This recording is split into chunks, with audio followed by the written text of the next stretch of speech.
Good morning. I'm M. Cecil Smith, Dean of the School of Education here at SIU. I'm very happy to be here this morning in support of the SIU Day of Giving. Hi, and I'm Catherine Syme, Director of Development for the School of Education. So we're here today to be talking about Day of Giving and the School of Education. And we're particularly excited because of the legacy of education and teacher education preparation at SIU. As you know, Dean Smith, Southern Illinois University started over 150 years ago as a normal school, meaning that its focus was on preparing teachers. As the university has grown and evolved, we've never lost touch with that essential role of preparing teachers for a range of educational careers. And just as that mission of preparing teachers and educational leaders has continued, our education, our alumni and donors have also continued generously to support the School of Education. Incidentally, I think we've got about 60,000 alumni who hail from the School of Education or our predecessors. And by my math, that means that nearly a quarter of all the living SIU alumni are educational alums. That's really an incredible legacy of this school.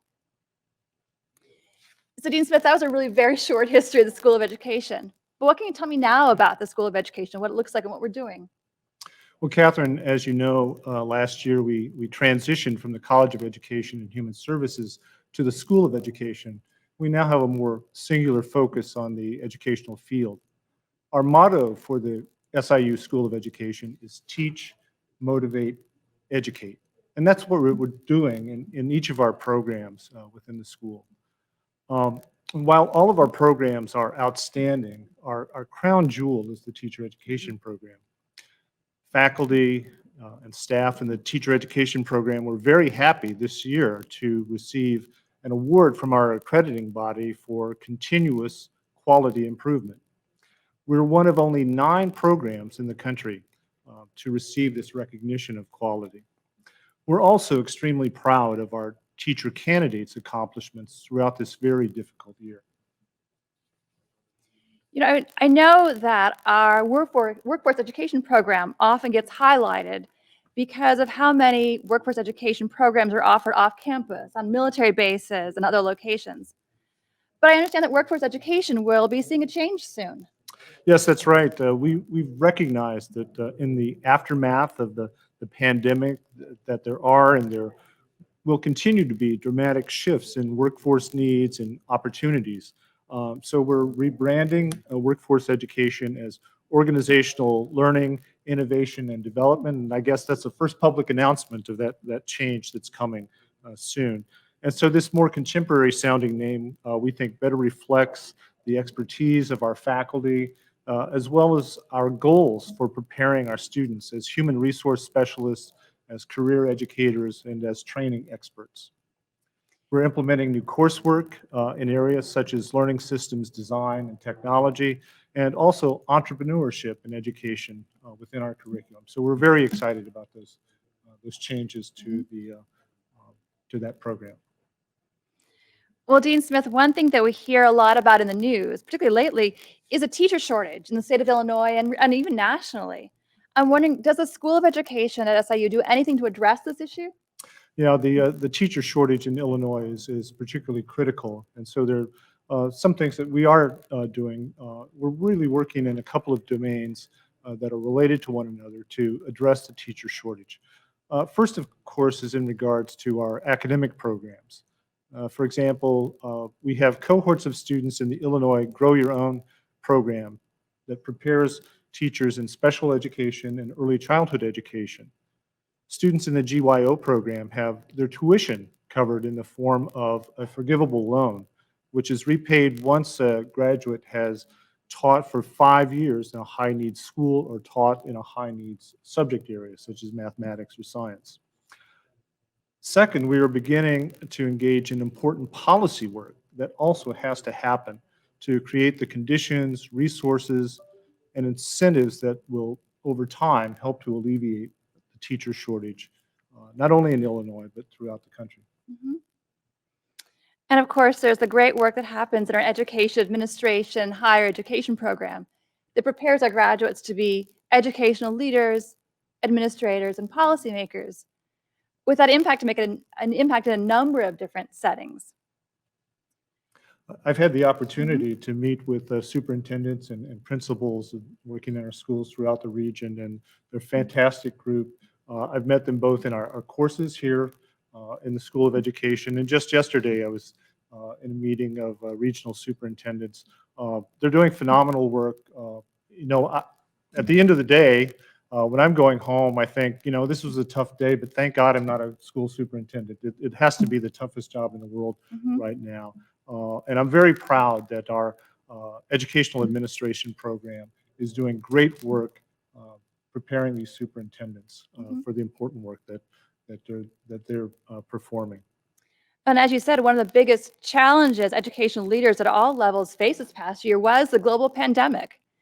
So we have now a video that will respond to the question often posed by our donors, which is, how has the pandemic impacted our ability to prepare our education students for teaching? So we gathered some current student teachers and cooperating partner teachers over Zoom to ask them about their experiences.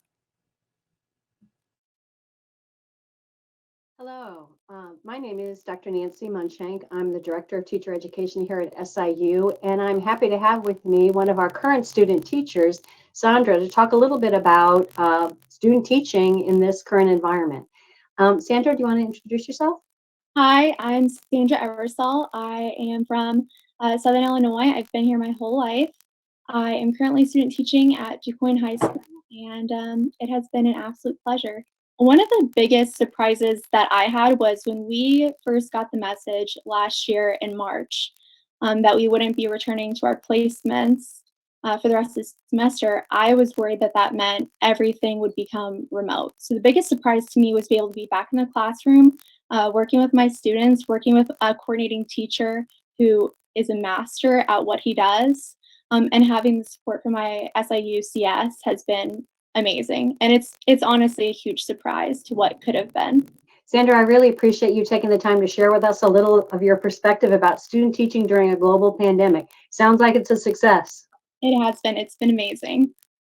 Hi, thanks so much for joining us this afternoon. I'm happy to have one of our current student teachers and our current cooperating cooperating partner teacher, to talk a little bit about what it's like to teach during the pandemic. So, Austin, you want to introduce yourself? Sure. My name is Austin Brown. I am currently a senior music education student with the School of Music and the School of Education. I am from Chicago, Illinois, and I've been enjoying my last semester of student teaching with Mr. Greg Townsend, the band director at Carbondale Community High School. Thanks. Okay, Mr. Townsend.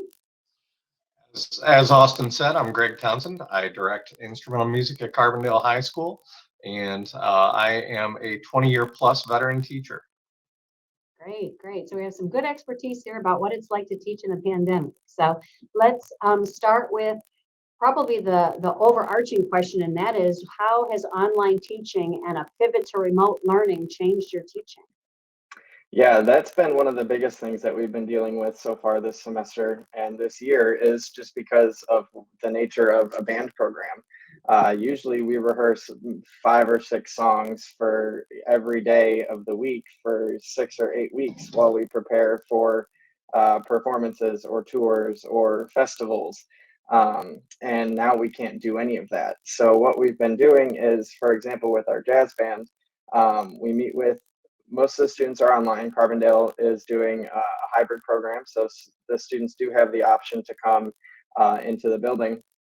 But what we've been doing with them is we've been focusing on more of the history of jazz, and we've started learning on jazz standards about where they fall into the history of jazz and why they're so important, and just starting to give students ways to be successful in learning these tunes when we can't play within a full ensemble, because that's usually a lot of the times what the students who are in band are there for, is to play with other people.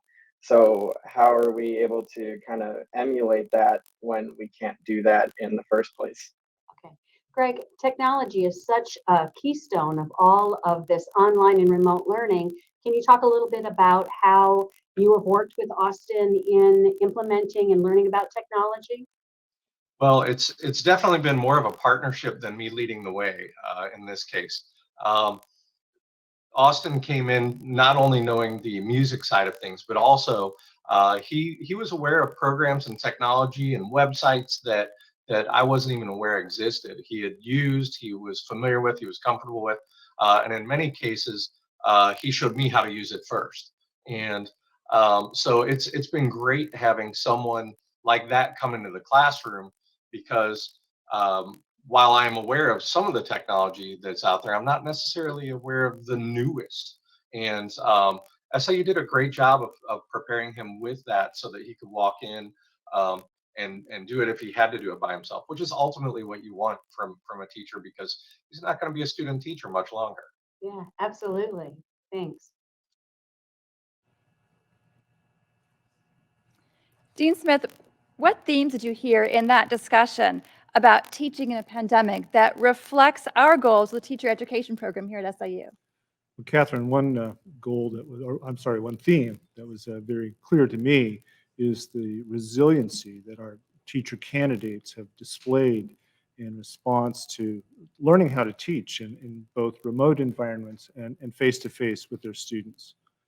A sense of resiliency is one of the best characteristics that any teacher can have and will serve them well throughout the course of their careers. The second theme is in regards to our candidates' abilities to effectively utilize technology to support their instruction and their students' learning. The teacher candidates we are preparing are very facile in utilizing these important teaching tools. The final theme is the strong positive relationships that our teacher candidates develop with their cooperating teachers who serve as both mentors and guides for them as they take their initial steps to become effective classroom teachers. And we'll gather these student teachers and their cooperating teachers before they graduate for a teacher pinning ceremony. That's also another wonderful way that we celebrate our teacher candidates and the teaching profession. And it's incidentally funded in part by our fund called Teachers Shape the Future, a fund we're highlighting on Day of Giving, a fund that I have personally supported as well. So I'm excited to see that. And I'm looking forward to the pinning ceremony. It'll be my first one since I came here last It's summer. really fun. They take that educator's oath. It's really, I think, a special moment, and I enjoy watching that happen. So Dean Smith, we've talked a lot about our history and what is happening now at the SIU School of Education. I'm wondering, can you share with us some of the new initiatives that are on the horizon for the School of Education? Yes, there are three initiatives that I'm particularly excited about. The first is a new doctoral studies emphasis that focuses on equity and social justice education.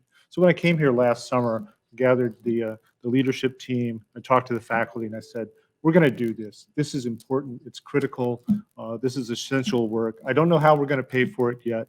We'll figure it out. Let's put it into place, and we're working towards that. So our goal here is to prepare new cohorts of young scholars who are well equipped to address through their research and teaching some of the most challenging problems that our country is facing with regards to equity and educational opportunities and racial and social justice. Second is our plan to develop an educational policy and research center within the School of Education that will focus on the needs in particular of rural schools and school districts, and particularly throughout the Southern Illinois region. And third is the rebirth of our Master of Arts in Teaching program that will enable those individuals holding a baccalaureate degree in fields such as English, mathematics, foreign languages, history, biology, and chemistry to pursue licensure to teach at the secondary school level. This initiative, of course, will be helpful in addressing the teacher shortage. Well, that's great. We've already talked about Teachers Shape the Future and how important that is in celebrating the teaching profession and lifting up our teacher candidates. And that's a fund that many of our donors have supported and continues to support.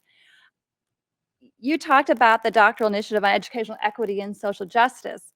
And a fund that we are also highlighting on today in SIU Day of Giving is the Education Graduate Fellowship Fund that will help us really jumpstart this initiative and support that first cohort in this new program.